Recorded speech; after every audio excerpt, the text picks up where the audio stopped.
se poursuivent à New York. La voix du Mali est portée par le Premier ministre, ministre de l'administration territoriale et de la décentralisation. Le chef du gouvernement représente le président de la transition. Le général de division Abdoulaye Maïga s'adresse à la communauté internationale depuis la tribune des Nations Unies. Je vous invite à suivre le Premier ministre.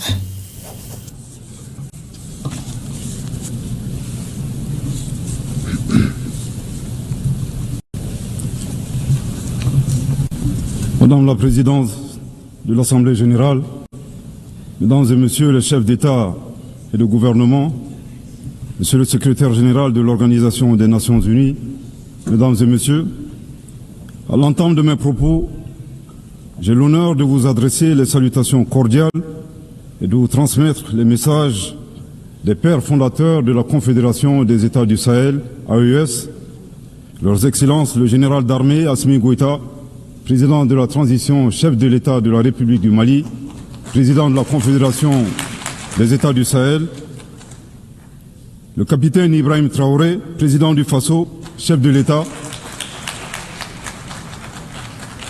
et le général d'armée Abdourahmane Tchani, président de la République du Niger, chef de l'État. Je vous prie de recevoir également les salutations chaleureuses du peuple digne de l'AES, plus que jamais déterminé à se libérer du joug de l'impérialisme et à réaliser son autodétermination dans un esprit panafricaniste. En vous adressant les vœux de succès de la Confédération des États du Sahel pour votre élection à la présidence de cette 80e session de l'Assemblée générale, Madame la Présidente, je félicite en même temps votre prédécesseur, Son Excellence M. Philemon Yang, de la République du Cameroun pour son leadership exemplaire durant les travaux de la 79e session. Qu'il me soit enfin permis de réitérer au secrétaire général, M. Antonio Guterres, notre appréciation des efforts qu'il continue de déployer pour la réalisation des nobles objectifs de notre organisation commune. Mesdames et Messieurs, le thème de cette 80e session de l'Assemblée générale, à savoir, je cite, « Mieux ensemble », plus de 80 ans au service de la paix, du développement et des droits humains, fin de citation, est d'une importance toute particulière pour les États membres de la Confédération AES. Oui, la paix, l'entraide, le développement et la préservation des droits humains demeurent les principaux objectifs, voire la raison d'être des Nations Unies. Hélas, ces objectifs essentiels n'ont jamais été autant ébranlés dans le monde et au Sahel précisément, du fait essentiellement des groupes armés obscurantistes, instrumentalisés et soutenus par des sponsors étatiques étrangers. Les États membres de la Confédération des États du Sahel sont à l'avant-garde de la lutte contre le terrorisme qui constitue à la fois une menace réelle à la paix et à la sécurité internationale, mais aussi et surtout une atteinte grave au fondement même de nos États. Sous l'impulsion de nos chefs d'État, les forces de défense et de sécurité des 3 pays de la Confédération AES travaillent étroitement dans un élan de collaboration et de complémentarité sans précédent et sont portés par un engagement commun et une mutualisation des efforts pour endiguer le fléau du terrorisme. Cette nouvelle dynamique, articulée autour du renforcement des capacités opérationnelles de nos forces de défense et de sécurité, à travers un recrutement massif, une formation adéquate et la fourniture d'équipements appropriés, produit chaque jour des résultats encourageants sur le terrain, confirmant ainsi toute la pertinence de notre décision souveraine de nous mettre ensemble pour combattre nos ennemis communs. À la différence de certains États qui ont ouvert des couloirs de passage sur leur territoire aux terroristes, en vue d'attaquer d'autres pays ou d'offrir leur territoire comme base arrière, les pères fondateurs de l'AES, par engagement panafricaniste et dans le souci de préserver les intérêts de leur population, ont décidé de sécuriser leur pays tout en évitant une propagation de la menace vers d'autres régions africaines, voire dans le monde, effectuant ainsi un véritable travail de sécurité publique, régionale et mondiale. Il ne fait l'ombre d'aucun doute que par leur sacrifice, les vaillantes forces de défense et de sécurité de l'AES contribuent à la sécurité d'autres régions, notamment les pays situés sur la côte ouest africaine. Nous saisissons cette opportunité pour nous incliner devant la mémoire des victimes civiles et militaires de l'insécurité dans le Sahel. L'approche souverainiste mise en œuvre s'inscrit dans le cadre de la vision portée par le chef d'État de l'AES dédiée à la sécurité de nos États, suite au retrait des forces internationales. Défiant tous les pronostics et loin de se saborder, nos pays ont fait preuve d'ingéniosité en se fondant sur le substrat historique, géographique et la capacité de résilience des peuples confédérés qui, malgré plus d'une décennie de crise sécuritaire et humanitaire, continuent de démontrer une force exceptionnelle d'engagement patriotique. En somme, nos trois pays ont su apporter une réponse coordonnée et endogène à cette guerre qui nous a été imposée. C'est le lieu de renouveler ici la détermination pleine et entière de la Confédération AES à devenir une puissance régionale panafricaniste, à poursuivre et à intensifier ses actions en vue de bouter à jamais le terrorisme hors de notre espace commun, à consolider l'autorité de l'État, à protéger nos populations et leurs biens et à assurer notre prospérité. La Confédération AES réitère avec force sa ferme condamnation du soutien ouvert et parfois exprimé publiquement de sponsors étatiques étrangers qui, pour des motifs impérialistes, déstabilisent notre entité d'une part, en mettant à la disposition des groupes terroristes des conseillers, des moyens logistiques et des armes et munitions, d'autre part en leur accordant un soutien politique et en leur offrant des bases arrières situées dans certains pays voisins en violation de toutes les règles internationales. Mesdames et messieurs, aussi éloignés qu'il n'y paraît, la guerre en Ukraine et le terrorisme dans le Sahel ont des connexions. À titre de rappel, après l'attaque terroriste contre une patrouille des forces de défense et de sécurité maliennes du 24 au 26 juillet 2024 à Tinzaouatin dans la région de Kidal, le Mali avait dénoncé cet incident dans son allocution de 2024, ici même, et condamné l'attitude d'officiels ukrainiens qui ont publiquement revendiqué leur participation à la dite attaque terroriste. De ce comportement atypique, nous avons déduit tout simplement que les officiels ukrainiens ont malheureusement confondu la scène internationale et la scène de théâtre. Une année plus tard, la situation s'est accrue avec le régime et le régime ukrainien est devenu l'un des principaux fournisseurs de drones kamikazes aux groupes terroristes dans le monde. Dans ce contexte, certains États occidentaux doivent cesser de fournir des armes à l'Ukraine au risque de contribuer à la promotion du terrorisme international. Pour d'autres, dont le régime français nostalgique de la colonisation est préoccupé par sa perte d'influence dans le Sahel, l'appui au régime ukrainien relève d'une manœuvre consistant à occuper l'attention de la communauté internationale sur la guerre en Ukraine, tout en sponsorisant les groupes terroristes évoluant dans le Sahel.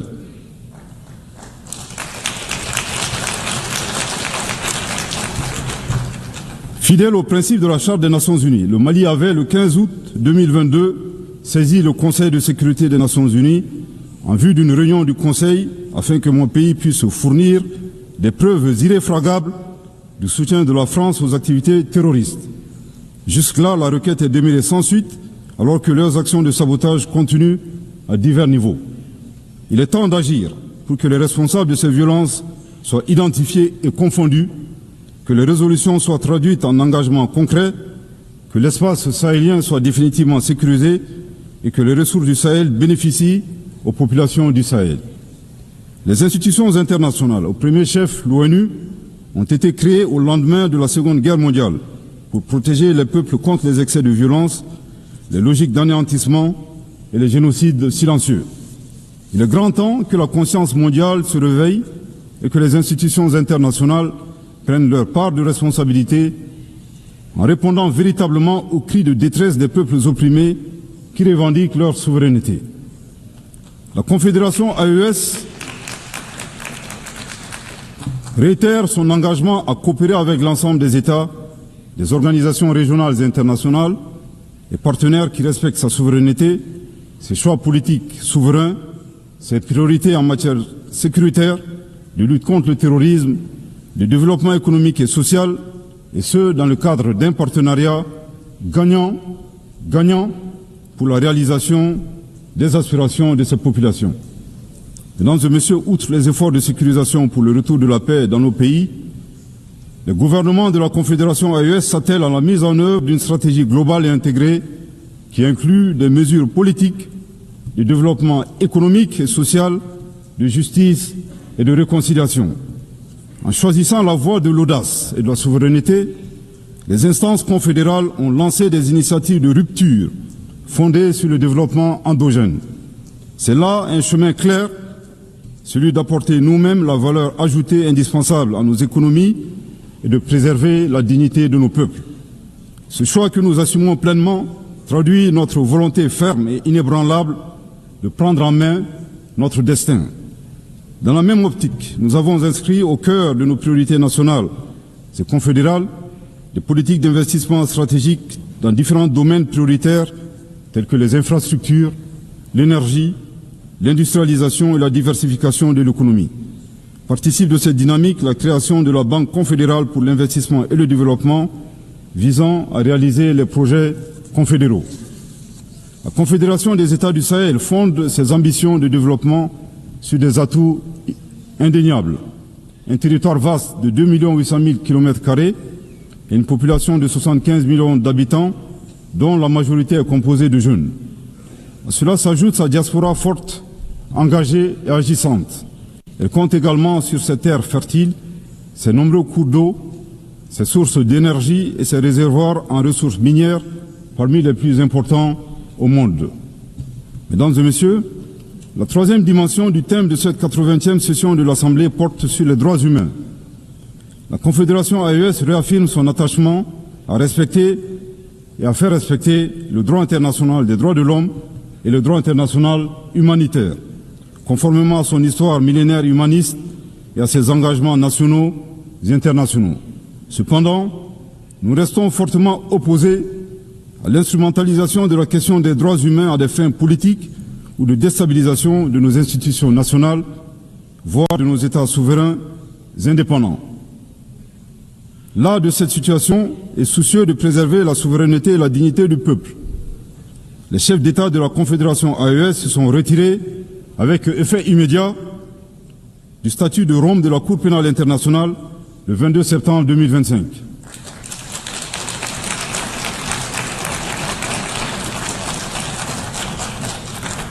À ce retrait s'ajoute leur volonté de privilégier dorénavant des mécanismes endogènes de justice en adéquation avec leurs valeurs sociétales et dans l'intérêt du peuple de l'AES.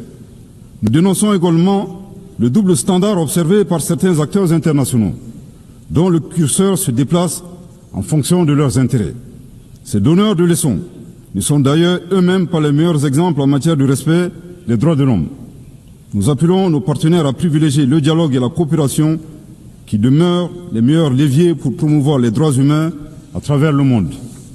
Mesdames et messieurs, au moment où nous célébrons les 80 ans des Nations Unies, force est de constater que notre cadre multilatéral, incarné par l'ONU, est mis à rude épreuve dans un contexte international marqué par la polarisation, le retour progressif du nationalisme, du protectionnisme, du repli sur soi et des rapports de force. En dépit de cette réalité conjoncturelle, le constat est que les trois objectifs majeurs consignés dans la Charte des Nations Unies, à savoir la paix, le développement et les droits humains, restent pertinents. Pour la réalisation de ces objectifs, nous avons besoin, premièrement, d'une organisation des Nations Unies véritablement rénovée, réformée et adaptée aux exigences de notre temps.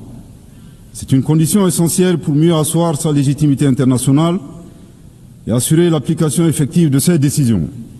C'est l'occasion de rappeler avec force que l'Afrique demande depuis une vingtaine d'années des réformes pour réparer l'injustice historique qui lui est faite en ce qui concerne sa représentativité au Conseil de sécurité. Je réaffirme ici le soutien total de la Confédération AES à la position commune africaine sur cette question, énoncée dans le consensus des îles Unis et la déclaration de Sirte, afin que l'Afrique puisse disposer de 2 sièges permanents et de 5 sièges non permanents.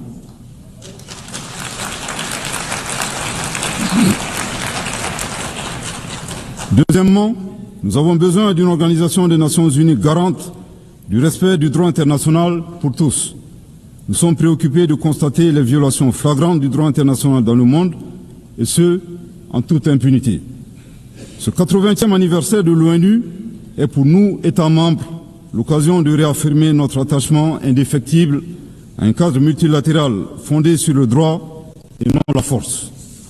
Troisièmement, nous avons besoin de mécanismes robustes de suivi et de mise en œuvre des conclusions des conférences internationales. Le constat dans ce domaine est clair. De la création de l'ONU en 1945 à nos jours, nous avons tenu des dizaines de conférences internationales dont les engagements ont été très faiblement, sinon pas mis en œuvre, au profit des populations que nous représentons ici. Cette situation doit impérativement changer. C'est pourquoi nous plaidons pour que les réformes envisagées prennent en charge cette problématique afin que nos nations respectives puissent bénéficier des dividendes des engagements pris sous l'égide de l'Organisation des Nations Unies. Pour sa part, la Confédération des États du Sahel est disposée à apporter sa contribution en vue de la réforme devenue indispensable du cadre multilatéral des Nations Unies. S'agissant de la gouvernance mondiale actuelle, il apparaît de plus en plus évident qu'elle n'est plus adaptée aux défis actuels et à venir. Elle a plutôt besoin d'une refondation plus hardie des instances économiques et financières internationales qui gagneraient à prendre en charge la question du financement de la sécurité et de la lutte contre les crises exogènes. À cet égard, des mécanismes innovants comme les BRICS offrent une alternative constructive et plus respectueuse des intérêts des pays émergents et en développement, tout comme les initiatives africaines de financement du développement auxquelles les pays du Sahel accordent une attention particulière pour briser le cycle vicieux de la dépendance et du surendettement. Dans cette dynamique, les préoccupations de l'Afrique en matière de développement économique et social sont à prendre en compte.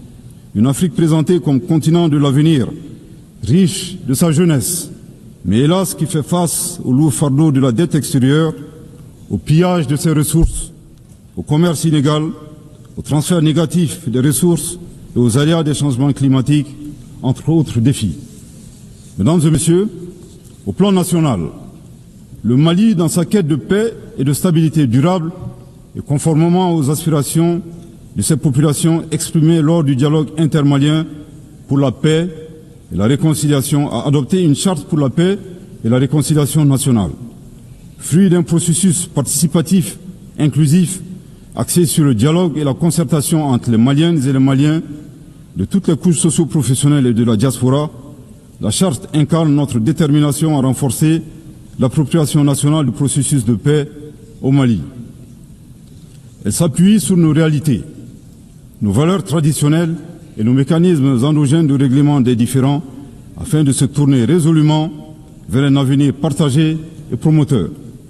Le 22 juillet 2025, lors de la remise officielle de la charte, Son Excellence le général d'armée Assimi Goïta, président de la transition au chef de l'État de la République du Mali, dans son allocution, a mis l'accent sur la portée historique de cet événement en ces termes. Je cite: « La présente cérémonie est d'autant plus singulière qu'elle est porteuse d'un rêve collectif, celui de l'espoir d'une paix durable, de la cohésion sociale, en somme la réconciliation dans notre chère patrie. » Fin de citation. S'agissant des préoccupations régionales, je ne saurais passer sous silence la destruction d'un aéronef de type drone des forces armées maliennes le 1er avril 2025 par la junte algérienne. Le Mali condamne fortement cette agression et a saisi la Cour internationale de justice à cet effet. Depuis son accession à l'indépendance le 22 septembre 1960, le Mali n'a ménagé aucun effort pour la décolonisation du continent africain. À ce titre, il a activement soutenu de manière exceptionnelle l'Algérie dans sa guerre de libération contre le colonisateur français. Au regard de cette position politique constante en faveur du panafricanisme, ajoutée à la proximité géographique entre deux pays qui partagent une frontière distante de 1300 km, le Mali a toujours observé à l'endroit du peuple frère algérien une attention bienveillante. À rebours de cette approche constructive du Mali, nous mettrons en exergue trois situations incongrues et incompréhensibles ayant marqué les relations récentes entre nos deux pays. 1. L'attaque lâche et perfide ayant visé les forces armées maliennes à Tezawaten, s'est déroulé à quelques kilomètres de la frontière algérienne. Curieusement, la junte algérienne n'a rien vu ni entendu, alors même que l'acte terroriste a été planifié sur son territoire. Troublant pour un pays qui a été désigné comme champion de l'Union africaine de la lutte contre le terrorisme et qui est devenu ces dernières années champion de la promotion du terrorisme et exportateur des terroristes.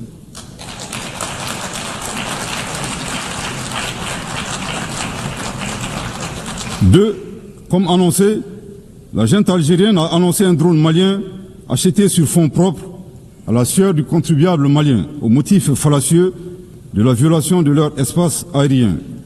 Le Mali est troublé par la thèse de la junte algérienne défiant les lois de la physique et suivant laquelle un objet abattu dans l'air est capable de se déplacer à partir de son point de chute sur 22 km, puis de se retrouver sur le territoire malien. En effet, il est utile de souligner que les débris du drone malien se sont retrouvés sur le territoire malien, validant nos arguments. 3. Le 4 septembre 2025, le gouvernement malien a informé l'opinion du dépôt d'une requête introductive d'instance auprès de la Cour internationale de justice contre la junte algérienne concernant la destruction du drone. Dans un communiqué du ministère algérien des Affaires étrangères, en date du 19 septembre 2025, nous avons appris avec une profonde stupéfaction une allégation suivant laquelle le dépôt de la requête malienne a été motivé par la conférence de presse du ministre algérien des Affaires étrangères intervenue le 13 septembre 2025 et lors de laquelle il niait le dépôt de la requête malienne auprès de la Cour internationale de justice. Nous faisons observer au ministre que le dépôt de la requête annoncé par le Mali le 4 septembre n'a jamais signifié son enregistrement automatique par la Cour internationale de justice. Le Mali rappelle que la diplomatie vise à défendre les intérêts de son pays, en supposant que la plainte malienne ait été déclenchée par sa conférence de presse. L'énergumène d'Alger démontre que sa vision de la diplomatie est de pousser les autres pays à poursuivre son pays devant des instances internationales, devenant ainsi un performant autobuteur, populairement appelé au Mali Yabé. C'est troublant.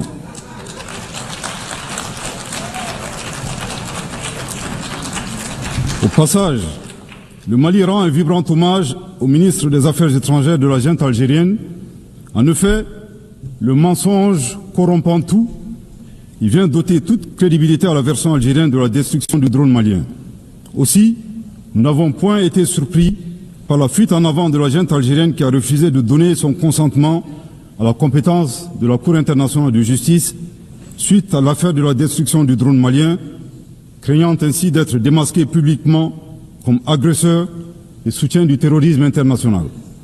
Au regard de ces trois points insolites, le Mali recommande à la junte algérienne, d'une part, de faire sienne cette citation de Amadou Hampâté-Bâ dans Vie et enseignement de Thierno Bokar, le sage de Badiangara, je cite, « Certaines vérités ne nous paraissent invraisemblables que tout simplement parce que notre connaissance ne les atteint pas. » Fin de citation. Nous les invitons à chercher à connaître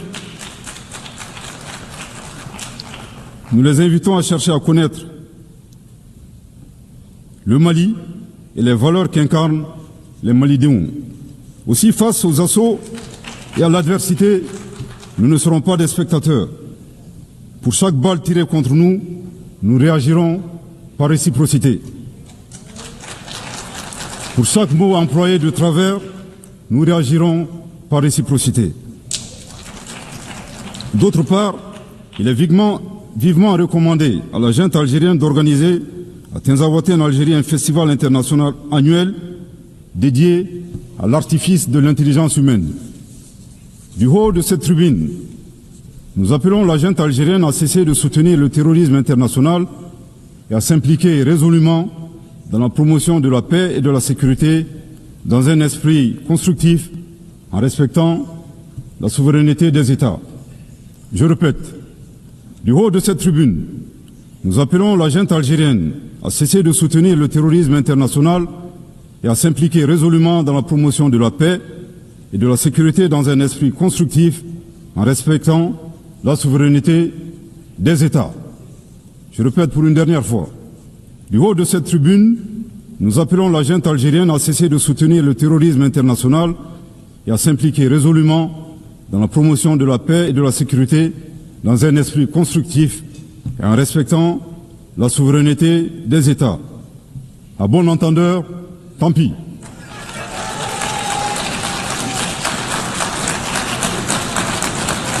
Madame la Présidente, Mesdames et Messieurs, l'occasion est ici propice pour exposer l'avis d'un citoyen, le point levé à l'aube de notre souveraineté retrouvée, partagée par le peuple de la Confédération AES.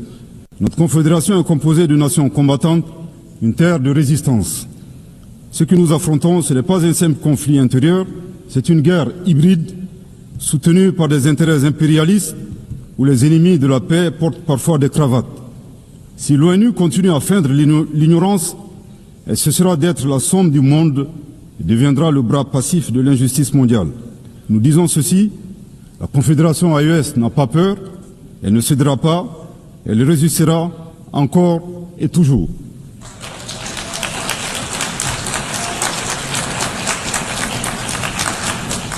Toutefois, la Confédération AES donne aux Nations Unies une opportunité historique, celle de se placer du côté de la vérité, celle de reconnaître que le peuple de l'AES est agressé, celle de soutenir une confédération qui combat à la fois pour elle-même et pour l'Afrique, pour la stabilité du continent et indirectement pour celle du monde entier.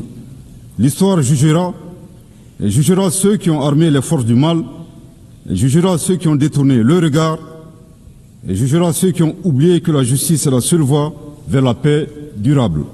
La Confédération AES ne demande pas l'aumône, elle appelle à la conscience.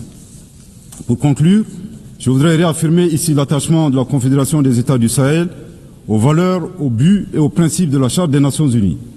Aussi, la Confédération AES indique qu'on ne peut être mieux ensemble qu'à la condition d'œuvrer collectivement pour un multilatéralisme à visage humain, fait de dialogue, fondé sur le droit, la coopération et la solidarité entre les peuples, promouvant la paix et le développement dans le respect de la souveraineté des États. Cependant, nous ne pouvons et nous ne devons continuer à faire la même chose durant des années à venir pour espérer des résultats différents. Il y a un besoin urgent de réforme à opérer dans notre cadre multilatéral existant, incarné par notre organisation commune. La célébration des 80 ans de l'ONU nous offre cette opportunité historique pour adapter l'organisation aux réalités du moment, capable de répondre efficacement aux défis présents et futurs. La Confédération AES reste disposée à jouer toute sa partition dans la quête de réponses collectives visant à préserver les générations futures du fléau de la guerre, à assurer un développement harmonieux pour tous et à promouvoir et protéger les droits humains. Que Dieu bénisse la Confédération des États du Sahel et préserve son peuple des forces obscurantistes et destructrices du monde. Que Dieu bénisse le Mali et préserve les Maliens des forces obscurantistes et destructrices du monde.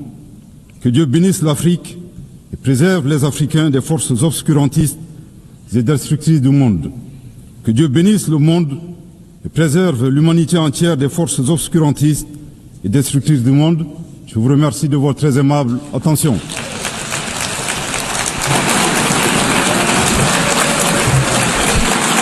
Au nom de l'Assemblée générale, je tiens à remercier le Premier ministre, chef du gouvernement et ministre de l'administration territoriale et de la décentralisation de la République du Mali.